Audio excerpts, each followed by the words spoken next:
Hey guys, today we're back with another gun review. And today on the channel we'll be talking about the new Colt Anconda 2021 in 44 Magnum. Stay tuned for this one.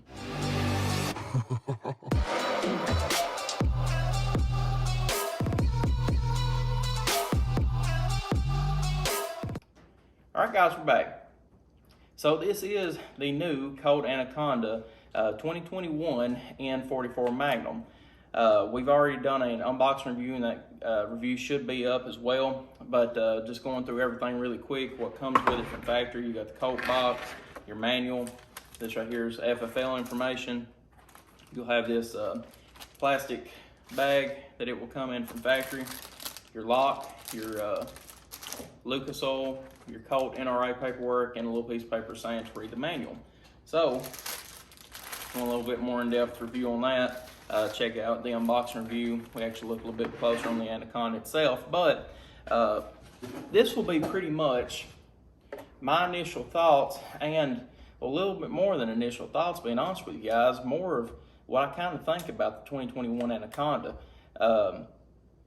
As you can see by the title, I'm actually somewhat disappointed in this gun.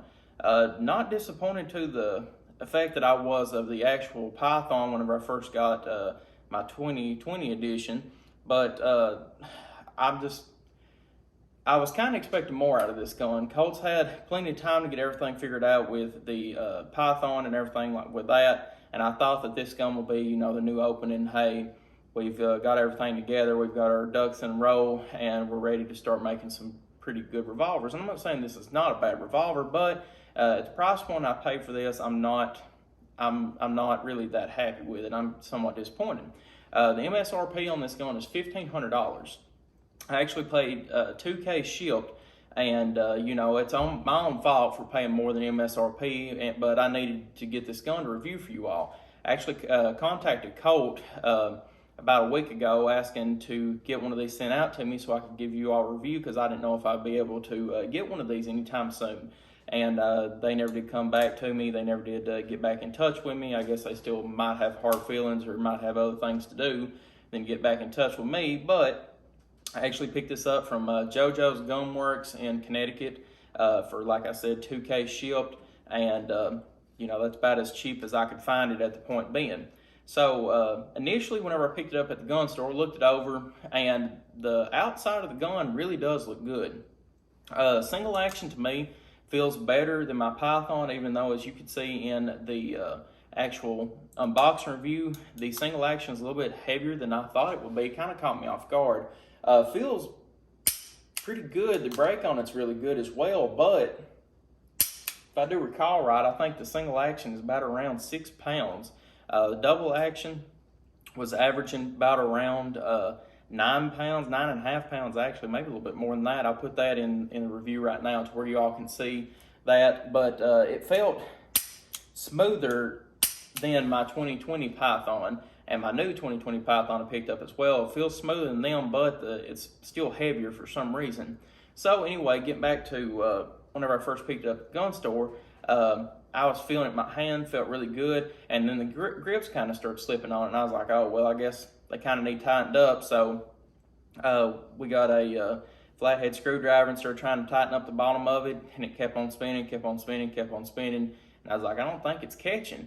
So I took the grip off of it to try and get it repositioned, and I finagled with it at the gun store for about 30 minutes trying to get the grip right to where this little piece right here will slip down in here, and it slips in here fine. But being honest with you, I think that the screw that they use on the bottom of these isn't long enough, because after I even got home, I finagled with it for an hour straight, and I still couldn't get the gun or the grips to actually fit onto the handle and to actually start catching in with the threads and stay in place. So we're kind of to that point right now. Not really upset with it. I mean, they're cheap $30 Packmar grips, so I mean, you know, it is what it is. But kind of found a bigger problem whenever I took off the grips. As you can see right now with this close-up, under the grips, there are some horrible markings on this gun, just to where it's pretty much machine markings is what it is exactly, but they are deep into the metal, and I was very, very surprised. And I mean, it's almost to the point where it about took my breath really looking at these machine markings on this. I was not expecting this from this gun. And, you know, it doesn't affect how the gun shoots or anything like that, don't get me wrong. But at the same time, if you're going to be spending $1,500, which is MSRP, like I said, I spent $2,000, but that's my own fault. If you're going to be spending $1,500 on a revolver, you wouldn't expect it to look like this pretty much anywhere on the gun. So, you know, I was kind of worried on that one a little bit. I was like, I don't much care for that. I kind of wish they'd have, you know, took a little bit more thought into that part of it, but I don't think that was supposed to be intentional milling marks on this gun like that. So that being said, it's not on the outside of the gun. It's underneath the grips. Nobody's ever going to see it unless you change the grips or whatever else. But I just was not appeased with that. Same thing as not really happy that the grips will not fit on this gun and will not lock into place. Like I said, I mean, guys, you know, I've been doing this for a long time. I know how to put grips on a gun. I know how pack mars work. I know how wood grips work. I mean, it is what it is. But this gun, you cannot get the threads deep enough into the actual housing for it to catch and to for them to stay tight on this gun. So, you know, it is what it is, like I said. But at the same time, whenever they even sent it, I was like, you know, they should at least test it to see if the screw was going to be long enough for these grips. And like I said, I sit here and messed with it for an hour straight trying to get these grips to finally tighten up, and I about give up on it. You can't do it. And that's with two people holding it, and or one person holding the grips as tight as they can and the other one trying to get the threads to catch, but it just won't do it. But besides that though, the gun does look and feel pretty good. This is the AC 001716, and from what I can tell, if you don't have a 2 after the AC, it means that this was a pre-production gun, meaning that it was made before they actually released it to the public. So kind of a rare from what I can tell. Some people are asking more top dollar for these than the ones that's got the 2 in front of it. But from what I can tell, this is the 1716th Anaconda made. And, you know, I guess it's somewhat rare. I'm not really sure. But besides that, though, the actual outside of the gun looks pretty good. It's very dirty. They sent it in, and it's, I mean, pretty much about filthy, really, with powder residue and everything like that. Looks like it's been shot from factory from all, no, actually, I think it's just 4 cylinders has been shot. That's the only one that's got powder residue on it. So, like I said, this gun hasn't been shot besides from factory. It's brand new. I just literally picked it up an hour ago, and well, a little bit over an hour ago, but I just thought I would go ahead and start on the review. But with the machine marks on this gun and, you know, the grip's not fitting right, I was disappointed in that. But single action, like I said, for what you can see with the gauge, it's a lot heavier than I was expecting. The double action is also a lot heavier. It feels smooth though, and that's why it feels good still. And I'm not going to say it doesn't feel good, because it does. The double action is smooth as butter, but at the same time though, it is a heavy double action, and single action is also heavy as well. Does it feel as heavy as my 2020 Python? No, but it is heavier whenever it comes to numbers, if that makes sense to you all. So,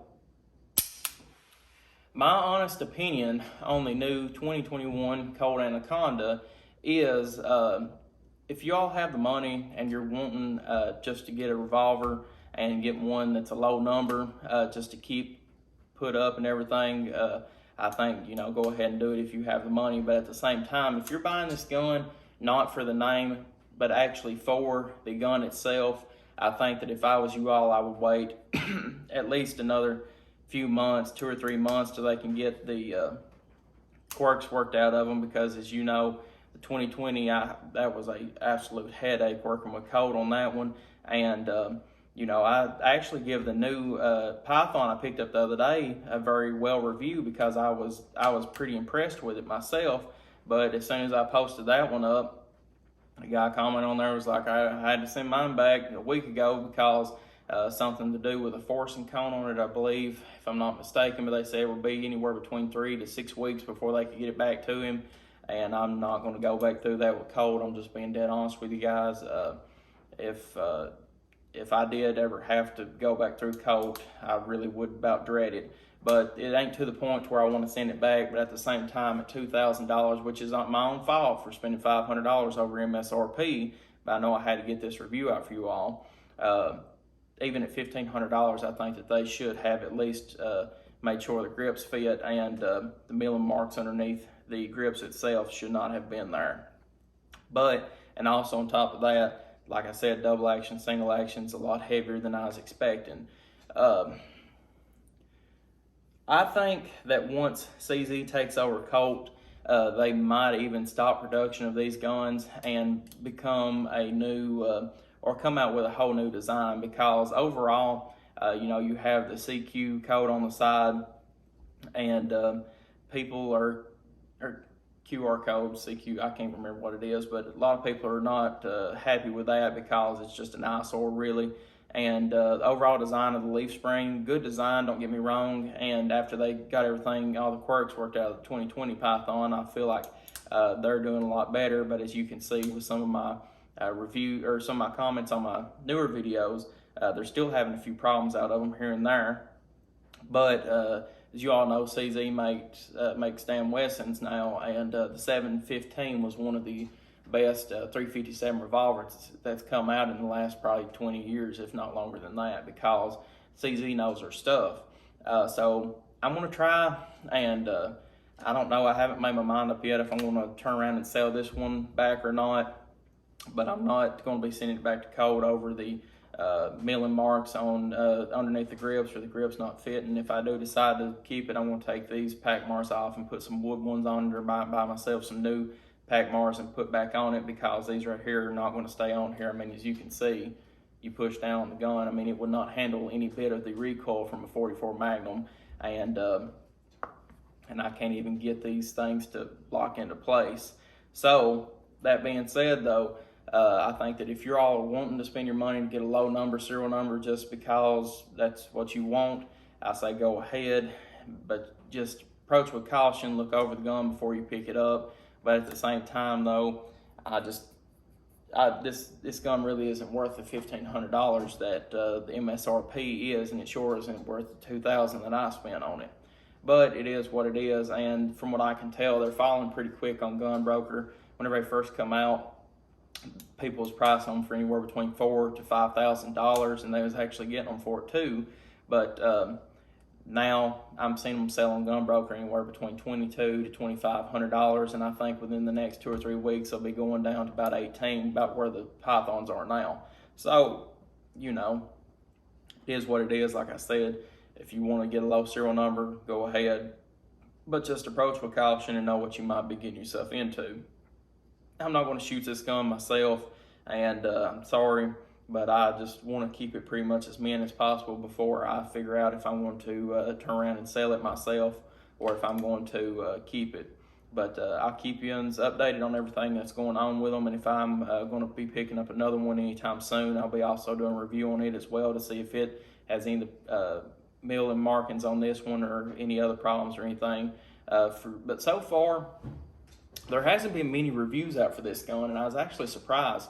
It seems to me like the initial reaction to it was pretty well. A lot of people was happy. The Anaconda's come back, and I'm being honest with you guys. Let me grab my Python right here so you can see the differences in between them whenever it comes to size and everything else. If you can see this, the Anaconda looks beautiful. I mean, it really does. I love the size of it and everything else, and I was one of the first revolvers I ever actually had was my dad's Super Red Hawk 44 Magnum, and that's what that's what I grew up on, was big bore revolvers. And I've always had a special place in my heart for 44 Magnums, and I was, looking very forward to getting this one. But the initial reaction to the Anaconda was pretty high, but I've seen it fall pretty decently quick within the last pretty much month and a half, which I think they announced them about around the 1st of March. Yeah, about around the 1st, maybe mid-March, and it just seems like there's not as many people that's, excited for this gun as they was the Python, which I can understand. The Python's got so much history behind it, but the Anaconda does too. I'm not putting it down or anything like that, but at the same time, people are not as I guess happy, or not happy, but excited for this gun as they was the Python, and I think that's why the gun broker prices are already starting to fall. And plus, too, it looks to me like they're putting them out pretty quick, a lot quicker at least than the Python, but it still took me about around a month and a half, 2 months to even get one for y'all to review. But we're going to be seeing some more people come out with reviews before too long. I think right now on YouTube, whenever it comes to actual shooting and testing reviews, there might be 5 or 6 reviews out, and I checked about maybe last night sometime, and there really isn't many reviews out for this gun yet. But like I said, guys, if you're looking for this gun actually for one to keep and shoot, I think I would wait if I was you all for a little bit, because like I said, I am disappointed in this gun, and I was kind of expecting more, especially with at least the grips fitting on it. But like I said, it's not that big of a deal. They're $30 grips, but I was not thinking that it would have the milling marks, and I was pretty much, being honest with you guys, I was expecting the single and double action to be better than what this one is. But I would wait a little bit, and if you really want a very, very good gun, I think that CZ will get Colt back up and running like it should be whenever they fully take over the company in July. So guys, appreciate y'all viewing. Leave a comment in the comment section below. Let me know what y'all think. Do you think the milling marks under this gun's acceptable? Just let me know exactly what you think about it, and I would like to hear from you myself. But I appreciate y'all viewing. Like and subscribe for more gun reviews. I'll see y'all in the next video.